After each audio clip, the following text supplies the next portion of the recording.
mirror in room 313 when a hotel night receptionist discovers a strange mirror in a room that shouldn't exist. Reality begins to unravel.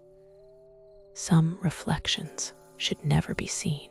There's something wrong with the mirror in room 313, but room 313 shouldn't exist. Spoken slowly, with subtle eerie music and distant thunder. Ethan just started his new job as a night receptionist at the old Glenmore Hotel, a 4-story building with creaky floors and dim hallway lights. The place was old, but not quite abandoned. Travelers still came through once in a while. His coworker, Claire, trained him on the first night. "There's just one thing," she whispered. "Don't assign anyone to room 313 and don't go near it. It's not on the system. The door shouldn't open." He laughed it off. Probably just old hotel rumors. But when Claire left, after a few days of training, Ethan was alone. That's when he started noticing strange things. The security camera near room 313, a room that didn't appear on the computer, sometimes flickered. Sometimes he'd catch a shadow moving in the footage, just out of frame. One night, a woman checked in, mid-40s, pale, quiet. She didn't say much, only asked for the 3rd floor, near the end of the hall. Ethan, distracted, gave her room 312, but moments later, the system auto-assigned room 313. He stared at the screen.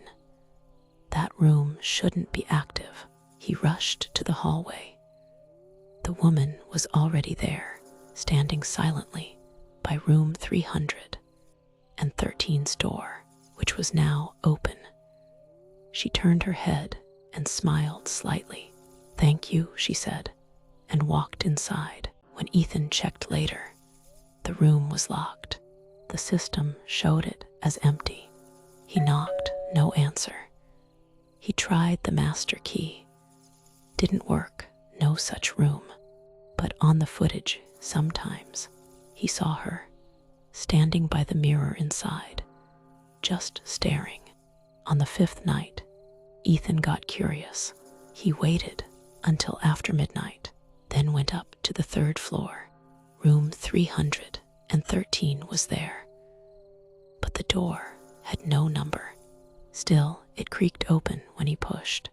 Inside was dusty, dark. Looked like no one had cleaned it in years.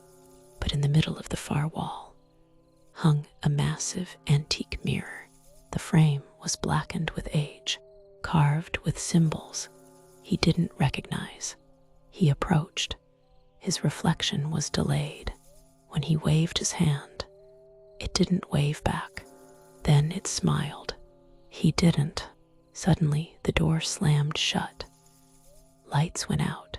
When they flicked back on, the mirror was cracked, and his reflection was gone. But someone else was standing behind him in the reflection.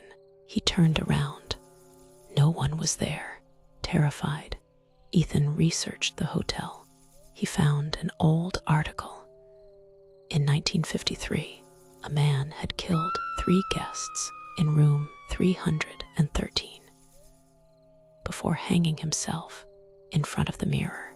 The room was sealed off after reports of guests seeing themselves being killed in their reflection.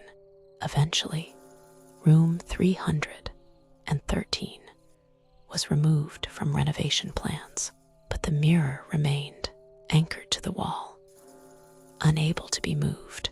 That's when Ethan remembered the woman. He checked the logs. No name, no ID, no record, and yet her face appeared in the mirror, clearer each night. On his last night, Ethan returned to room 313, determined to destroy the mirror. He brought a hammer. The door opened easily. The mirror seemed to pulse with light. Whispering filled the air. You saw us, the voices hissed. Now you're part of us. He struck the mirror. Once, twice. On the third hit, it shattered. He blinked. He was no longer in the room. He was in the mirror. Outside, in the broken reflection, he saw someone else. Another receptionist, walking in, confused. His mouth moved, but no sound came. He pounded the glass, screamed, but he was now just a reflection.